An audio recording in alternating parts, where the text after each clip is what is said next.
So let's kind of dig into each plane and talk a little bit about what each one means. We start, again, with strategy. And the reason we start with strategy is because the foundation of any successful user experience is a clear strategy, right? A clearly well-designed strategy, a clearly communicated strategy. Okay, that essentially means that we know, or we have a solid understanding, at least, of what users want to accomplish with what we're building, and we know what we want to accomplish with what we're building, right? Both of these things inform the decisions we have to make about all the things we do going forward. The biggest reason the strategy plane is important is because the most common reason something fails, okay, a software product, a website, or whatever, the reason for failure is almost never technology. And to be honest with you, it's not always user experience either. What really causes most things to fail is because nobody bothered to answer the two questions that I just put to you. What do we want users to get out of this site, and what do we want to get out of it? They seem like two very obvious, two very simple questions, but I can count on both fingers and toes, and probably a stadium full of people's fingers and toes, how many times projects have gone off sort of half-cocked without answering those questions. So user needs come from the people who are going to use the product. Who are they? What are they typically doing when they're interacting with our product? Where do they live? What do they like? What do they hate? What are their cultural references? What are their social references? What's their work environment like? All those things impose certain constraints and provide a certain amount of direction as to how we go about creating something. There are essential questions that we have to answer. First of all, what do they want from us? Number one, what's their core need, all right, that we are here to satisfy? How does that fit in with their other goals, with their other needs in context to this activity, right? If you're using a website or a piece of software at work, chances are that all the other things you do in your job during the day play some role in affecting this piece. If you use a piece of time and attendance software, all the other things that you have that are filling up your day and your calendar affect the amount of time you have to deal with your timesheet, right? So it had better be easy. It's not something we enjoy doing. We don't have a lot of time to do it. So my overall point is that you have to consider the context of the person's experience. What else are they dealing with? Okay, what else is on their plate? What else is stressing them out? In terms of business objectives, we're typically talking about, what defines success. And in most cases, right, from a business standpoint, we're talking about either making money, saving money, or both. We're looking for some degree of return on an investment in time, an investment in money, an investment in effort, okay, whatever it may be. And the biggest question that has to be asked is, how will we know when we've succeeded? What does success look like? Does that mean attracting some huge number of visitors to the site, within the next 3 months? Does it mean monetizing every one of those visits? Does it mean everyone that's coming buys something, or at least a significant percentage of the audience buys something before they leave? Does it mean just attracting traffic for the sake of traffic because we have advertising or in-app advertising and we're just looking for residuals on that? Or we just want to be popular and we want people to like our game, right, that we've put out for the iPhone or for Android or whatever. Whatever success is, whatever that looks like to you and to the people that are going to use the stuff you put out there, whatever that success looks like, it's really important to define it up front and then decide how you're going to measure it so that you'll know when you get there. The next plane is scope. And with scope, again, we have two areas of concern. Number one, functional specification, which is essentially asking what is our feature set and content requirements. Okay, what's the information, the data, the content that's going to be presented? Where's it going to come from? How much of it is there? How are we going to identify it? How are we going to serve it up? All right, all those questions are part of the deal here. There's an old joke that's been expressed multiple ways about how disconnects happen between a project team.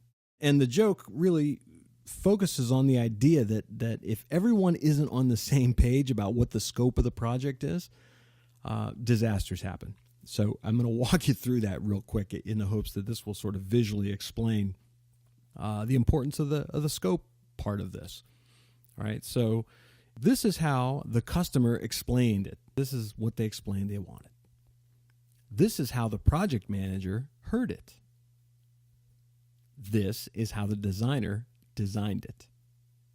This is how the engineer and developer built it. And this is how the customer really wanted it.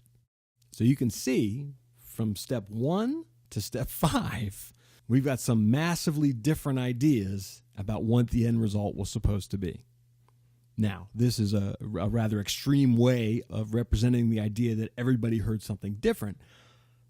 But I gotta tell you that it's not really that uncommon. And it's also not very hard for people to have different understandings of what's being said. We all have our own language, right? We all have our own sort of mental models about the way things work, as we discussed briefly.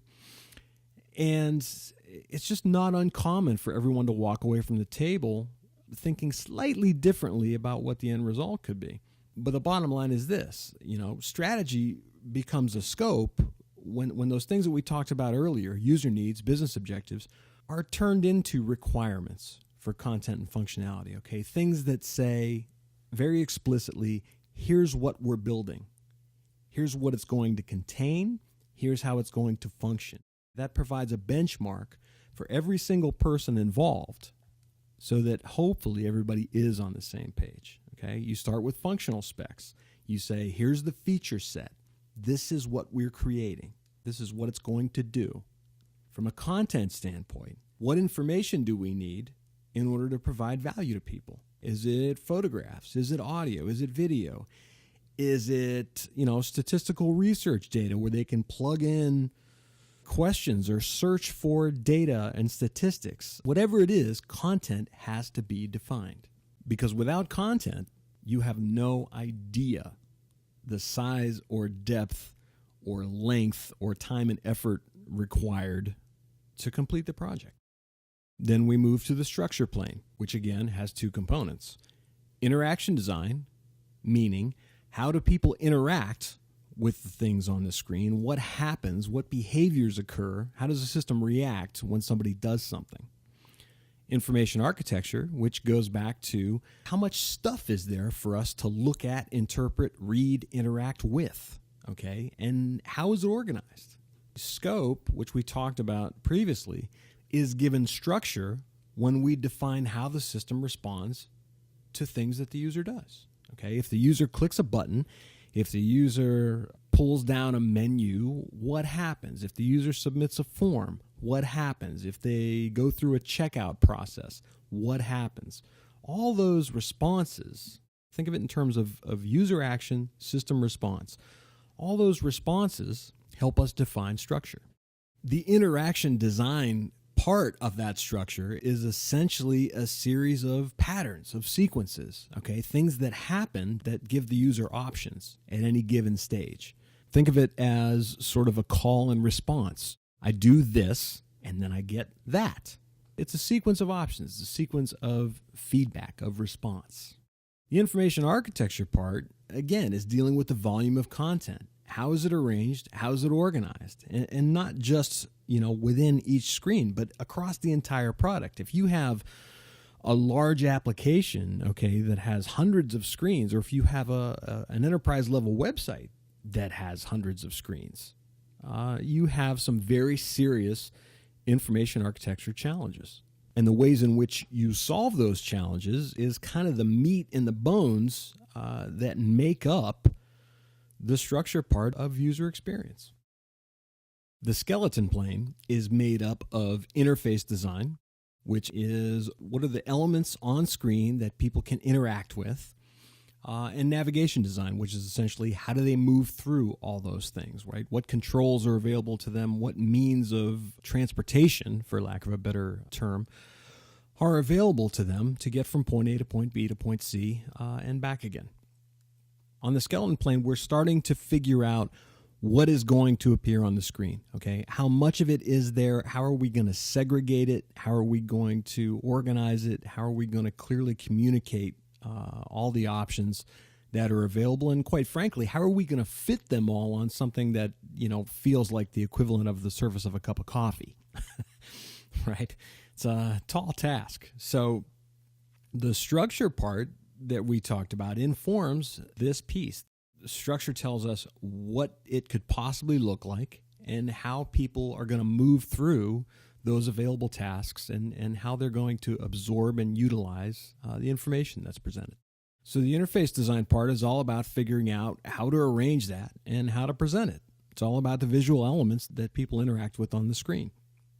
The navigation design part of that, as we said, provides elements, on-screen elements, navigation items that allow the user to move through tasks and information in a way that makes sense to them. It's obvious, it's clear, it's simple, it's intuitive. Okay? And what intuitive really means is that it's obvious to some degree, number one, and number two, it fits with that person's expectation of how to move through that information. In other words, it matches their mental model. Okay? They have an idea of how they could possibly get around and do things, and your goal is to provide something that's in line with that idea, with that expectation. Again, the most concrete expression of user experience design is the surface plane. Why? Because on the surface plane, that's where we have visual design, commonly referred to as look and feel. Okay, although I was never really sure what the feel part meant, but for better or worse, that's what it is, okay? It's what does it actually look like, okay? What are people actually going to see? What colors are we using? What fonts are we using? What kinds of images are we showing? How does all this stuff really manifest itself visually? So visual design is made up of colors, images, typography, and effects. And all those things come together in a very specific way, okay? Visual decisions should never be arbitrary. The choices you make in terms of what colors you use, what fonts you pick, what types of photography that you use should be very specific. They should serve specific goals, such as to support and reinforce the meaning of the content that's being presented. There has to be some level of understanding of effective communication taking place. And that is enabled not only by words, okay, but by images, but by colors, by interactions.